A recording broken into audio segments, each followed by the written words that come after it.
দেখো বাচ্চারা, আজকে আমরা একটা নতুন জিনিস শিখবো।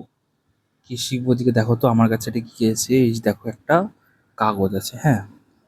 আচ্ছা, এবার একটা কথা বলতো, এই কাগজটাকে আমাকে যদি সমান ভাগে ভাগ করতে হয়, হ্যাঁ, দুভাগে, তাহলে আমি মাঝখান দিয়ে কি করলাম, একটা দাগ টানলাম, তাই তো? তাহলে এখন এই কাগজটা, একটা কাগজ ছিল তো, এই কাগজটাকে আমি কি করলাম, আমি দুটো ভাগ করলাম, তাই না? দুটো ভাগ করেছি। আচ্ছা, এবার দেখো, ওই দুটো ভাগের মধ্যে, হ্যাঁ, দুটো ভাগের মধ্যে আমি একটাতে কি করেছি, আমি একটাতে নারকেল গাছের একটা ছবি এঁকেছি। এঁকেছি তো? তাহলে কি করলাম বলো, তাহলে আমার কাছে দুটো ভাগ ছিল, হ্যাঁ, একটা গোটা পেপারে দুটো ভাগ করলাম, দুটো ভাগের মধ্যে একটা ভাগে আমি কি করলাম, একটা নারকেল গাছের ছবি আঁকলাম। বোঝা গেল? ঠিক আছে, তাহলে কি হলো, দুই ভাগের এক ভাগ মানে কি হবে, 1/2, তাই তো? 1/2 করলাম।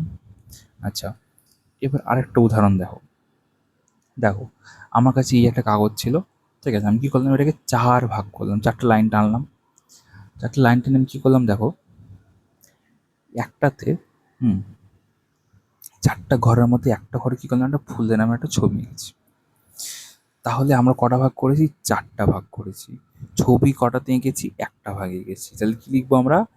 1/4, তাই তো? বোঝা গেল? এইটুকু বোঝা গেছে, হ্যাঁ। আচ্ছা, তাহলে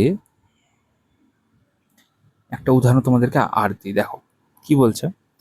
এই যে একটা একটা কাগজ আছে, ওটা কি করেছি, আমরা তিন ভাগে ভাগ করেছি, ঠিক আছে? তিন ভাগে ভাগ করেছি, ধরো এবার দুটোতে আমি লাল রং করলাম আর একটা ফাঁকা থাকলো, ঠিক আছে? তো তিন ভাগ করেছি, তিন ভাগের মধ্যে দুটো ভাগে আমি কি করেছি, লাল রং করেছি, তাই তো?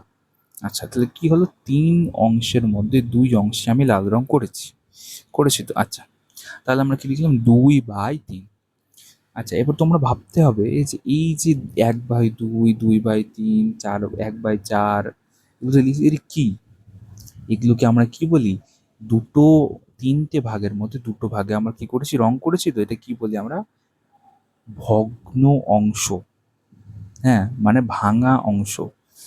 তাহলে কি বলি আমরা, ভাঙা অংশ, তাই তো? আর শুদ্ধ অঙ্কের ভাষায় আমরা কি বলি, ভগ্নাংশ। বোঝা গেল? আচ্ছা, তাহলে এই যে ভগ্নাংশতে দুটো অক্ষর আছে তো, একটা দাগ আছে, দাগের ওপরে একটা নাম্বার আছে, নিচে একটা নাম্বার আছে। উপরের নাম্বারটাকে আমরা কি বলি জানো, আমরা উপরের নাম্বারটাকে বলি হচ্ছে লব, ঠিক আছে? ল আর ব। আর নিচের অঙ্কটাকে বা অক্ষরটাকে আমরা কি বলি, হর, তাই তো? উপরটা কি বললাম, লব, নিচেরটাকে আমরা বললাম হর, তাই তো? হ্যাঁ, ভেরি গুড। আচ্ছা, একটা জিনিস আর দেখো তোমরা তাহলে, এই যে এখানে ছবিটা আছে, এখানে একটা কাগজে চারটা অংশ করা হয়েছে তো, হ্যাঁ। আচ্ছা, এবার চারটা অংশের মধ্যে দুটো অংশতে রং করা হয়েছে, কি লিখবো আমরা, 2/4। তাহলে এখানে লব হয়ে গেল 2, হর হয়ে গেল 4, তাই তো? এটুকু বুঝতে পেরেছো তো? হ্যাঁ। আচ্ছা, এরকমভাবে আমরা কি শিখলাম তাহলে আজকে, ভগ্নাংশকে আমরা কীভাবে লিখতে পারি, তাই তো? যেমন এখানে দেখো, এখানে কটা ভাগ অংশ আছে, 3, 2, 5, পাঁচটা ঘর করা আছে তো একটা ইসে, হ্যাঁ। কটাতে রং করা আছে? তিনটাতে আছে। তাহলে কি ভগ্নাংশ রূপে প্রকাশ করলে কি হবে বলো, 3/5। তাহলে এখানে লব কি হয়ে যাবে, 3, হর হয়ে যাবে 5, তাই তো? ঠিক আছে। তো আজকে আমরা কি শিখলাম, ভগ্নাংশ জিনিসটা কি, তাই না? এর পরের দিন আমরা আরও অনেক কিছু শিখবো। ভগ্নাংশের অনেকগুলো ভাগ রয়েছে, হ্যাঁ। যেমন কি কি আছে, প্রকৃত ভগ্নাংশ, অপ্রকৃত ভগ্নাংশ, হ্যাঁ, মিশ্র ভগ্নাংশ, এগুলোও রয়েছে।